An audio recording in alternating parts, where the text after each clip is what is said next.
मंदिर परिसरात झेंडूची लागवड, पण फुलं हातात घेताच पोलीस हादरले. बाबाला जागीच अटक. विचित्र प्रकार.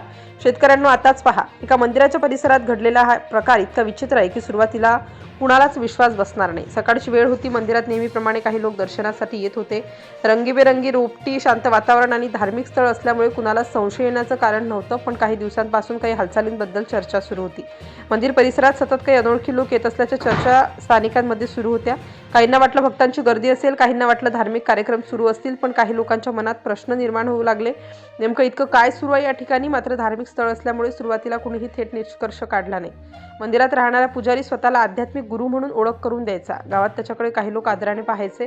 धार्मिक वातावरणात राहणाऱ्या व्यक्तीवर सहसा संशय घेतला जात नाही, त्यामुळे बाहेरून पाहिलं तर सगळं अगदी सामान्य होतं. मंदिराच्या परिसरात मोठ्या प्रमाणात झेंडूची रोपटी लावण्यात आली होती. शेतकरी असो किंवा गावकरी, झेंडूची शेती पाहून कुणालाही आश्चर्य वाटणार नव्हतं. उलट अनेकांना वाटलं मंदिरासाठी फुलांची व्यवस्था केली जात असेल. पण यात झेंडूच्या रांगांमध्ये काहीतरी वेगळं दडलं होतं. काही माहिती संबंधित अधिकाऱ्यांपर्यंत पोहोचली. त्यानंतर तपास सुरू झाला. निरीक्षण वाढलं. कोण येतंय, कोण जातंय, परिसरात काय सुरू आहे यावर नजर ठेवण्यात आली आणि मग एक दिवस कारवाई करण्याचा निर्णय घेण्यात आला. पोलिसांनी संबंधित पथक मंदिर परिसरात पोहोचलं. बाहेरून पाहिलं तर सर्व काही शांत होतं. परिसरात फुलं, रोपटी आणि धार्मिक वातावरण होतं. पण तपास जसा जसा पुढे गेला तसतशी परिस्थिती बदलू लागली. पथकातील काही अधिकाऱ्यांनी रोपट्यांकडे बारकाईने पाहायला सुरुवात केली. काही झाडं झेंडूसारखी दिसत नव्हती. काही ठिकाणी संशय आणखी वाढू लागला. एकामागोमाग एक रोपटी तपासली जाऊ लागली. फुलांच्या रांगांमध्ये लपवून ठेवलेली काही झाडं पाहून अधिकारी थोडा वेळ थांबले, कारण त्यांना जे दिसत होतं ते सामान्य शेती नव्हती. हा प्रकार साधा नव्हता आणि इथून पुढे संपूर्ण कारवाईचं चित्र बदललं. तपास पुढे गेला तसं मंदिर परिसरातून मोठ्या प्रमाणात संशयास्पद सामग्री आढळू लागली.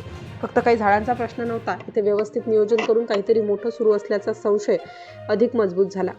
या प्रकरणात अटक करण्यात आलेल्या व्यक्तीचं नाव आवटी नागय्या असं असल्याचं सांगण्यात आलं. वय 48 वर्ष. तो मंदिराचा पुजारी म्हणून ओळखला जायचा आणि स्वतःला आध्यात्मिक गुरु म्हणून तो सादर करत होता. तपासादरम्यान अधिकाऱ्यांनी संपूर्ण परिसराची झडती घेतली तेव्हा अनेक वस्तू जप्त करण्यात आल्या.